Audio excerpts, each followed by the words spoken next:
নমস্কার, আমি সায়ন। গল্প শুরুর গল্প চ্যানেলে আপনাদের আরও একবার জানাই স্বাগত। আজ শুনবেন বনফুনের লেখা গল্প ছোট লোক। গল্পটি কেমন লাগলো অবশ্যই কমেন্ট করে জানাবেন।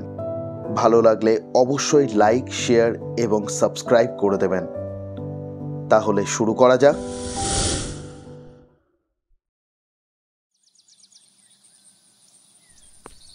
উন্নত মস্তক রাঘব সরকার দ্বিপ্রহরে নিদারুণ রৌদ্র উপেক্ষা করে দ্রুতপদে পথ চলছিলেন। তার পরনে খদ্দর, মাথায় ছাতা নেই, পায়ে জুতো আছে, কিন্তু তা এমন কণ্টক সংকুল যে বিপক্ষ পদদ্বয়কে সরসজ্জাশায়ী ভীষ্মের মর্যাদা দিলে খুব বেশি অন্যায় হয় না। উন্নত মস্তক রাঘব সরকারের কিছু ভ্রুক্ষেপ নেই, তাই দ্রুত পায়েই চলেছেন। সুনির্দিষ্ট নীতি অনুসরণকারী অনমনীয় চরিত্র রাঘব সরকার চিরকালই উন্নত মস্তক।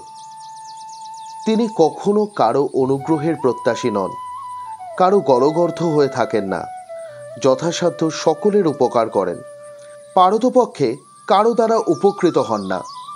নিজের মাথা সর্বদা উঁচু রাখাই তাঁর জীবনের সাধনা।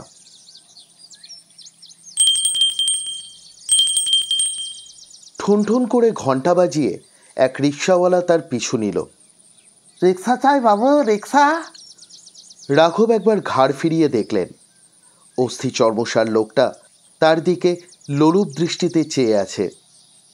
যারা নিতান্ত অমানুষ তারাই মানুষের কাঁধে চড়ে যায়, এটাই রাঘবের ধারণা। তিনি জীবনে কখনো পালকি অথবা রিক্সা চড়েননি, অন্যায় মনে করেন। খদ্দরি আস্তিন দিয়ে কপালের ঘামটা মুছে বললেন, চাই না। দ্রুত পদে হাঁটতে লাগলেন।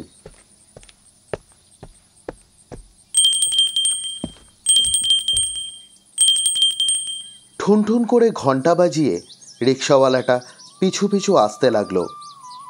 সহসা রাঘব সরকারের মনে হলো বেচারার এটাই হয়তো অন্য সংস্থানের একমাত্র উপায়। রাঘব বিদ্বান ব্যক্তি, সুতরাং তার মাথায় ধনিকবাদ, দরিদ্রনারায়ণ, বলসেভিজম, ডিভিশন অফ লেবার, পল্লীর দুর্দশা, ফ্যাক্টরি, জমিদারি, অনেক কিছু নিমেষের মধ্যে খেলে গেল। তিনি আরেকবার পিছনে ফিরে চাইলেন। আহা, সত্যিই লোকটা জীর্ণ শীর্ণ, অনাহার ক্লিষ্ট। হৃদয়ে দয়ার সঞ্চার হলো। ঘণ্টা বাজিয়ে রিক্সাওয়ালা আবার বলল, চলুন না বাবু, পৌঁছে দে। কোথায় যাবেন?